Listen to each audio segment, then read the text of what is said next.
गौतम बुद्ध की कहानी सुनिए। ईसा पूर्व 6ठी शताब्दी का काल देश में चारों ओर हिंसा और अशांति का तांडव था। संपूर्ण भारतवर्ष ऐसे भीषण दौर से गुजर रहा था कि शांति की एक किरण भी कहीं दिखाई नहीं पड़ रही थी। अनेक राज्य ऐसे भी थे जहाँ शांति का संबल था, परंतु वहाँ भी किसी किसी रूप में कहीं न कहीं हिंसा अथवा अशांति विद्यमान थी। तभी भारतवर्ष की धरा पर ऐसी विषम परिस्थितियों में एक महान विभूति का आगमन हुआ, जिनका नाम था गौतम बुद्ध। हालांकि इनके जन्म के संबंध में इतिहासकारों के मत भिन्न है, फिर भी गहन अध्ययन एवं समीक्षा के आधार पर इनका जन्म 563 ईसा पूर्व को ही इनका जन्म माना गया है। गौतम के पिता शुद्धोधन नेपाल की तराई में स्थित कपिलवस्तु के शाक्य गणराज्य के प्रधान थे। इनकी माता का नाम महामाया था, जो कोलिया गणराज्य की कन्या थी। गौतम बुद्ध बाल्यकाल से ही बड़े दयालु और सहज प्रवृत्ति के थे। गौतम बुद्ध ने देश विदेश में अपने भिक्षुओं के साथ घूम घूम कर बौद्ध धर्म का प्रचार किया।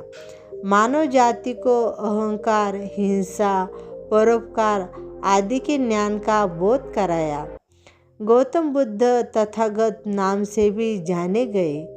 गौतम बुद्ध ने अपने सिद्धांतों के प्रचार प्रसार में जाति व्यवस्था का भी घोर विरोध किया था। उन्होंने मानव की समानता पर बल दिया।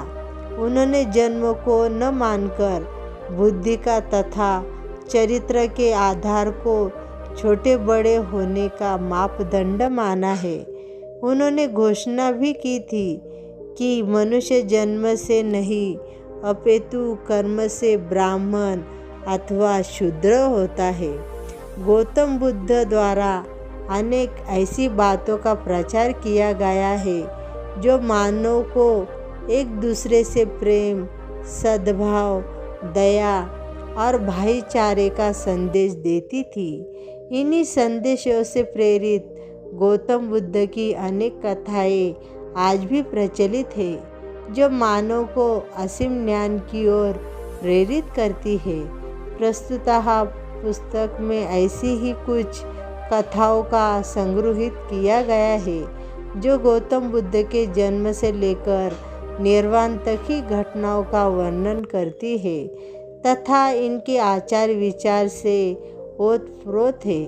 अपने शिष्यों को समय समय पर उपदेश देते हुए उन्होंने अनेक कथाओं को उदाहरणार्थ समझाने का प्रयास किया है और उन्हीं कथाओं का प्रचार प्रसार उनके शिष्यों ने भी आगे किया। कथाएं पूर्ण रूप से शिक्षात्मक एवं संस्कारित है। हमें आशा ही नहीं अपितु पूर्ण विश्वास है कि गौतम बुद्ध की ये कथाएं अवश्य ही प्रत्येक वर्ग के पाठकों को ज्ञान का बोध कराने में सहायक सिद्ध होगी। अंत में इतना अवश्य कहना चाहूँगी कि जाने अनजाने में कहीं भी यदि किसी व्यक्ति की भावनाओं को ठेस पहुँचे, उसके लिए क्षमा याचक हूँ।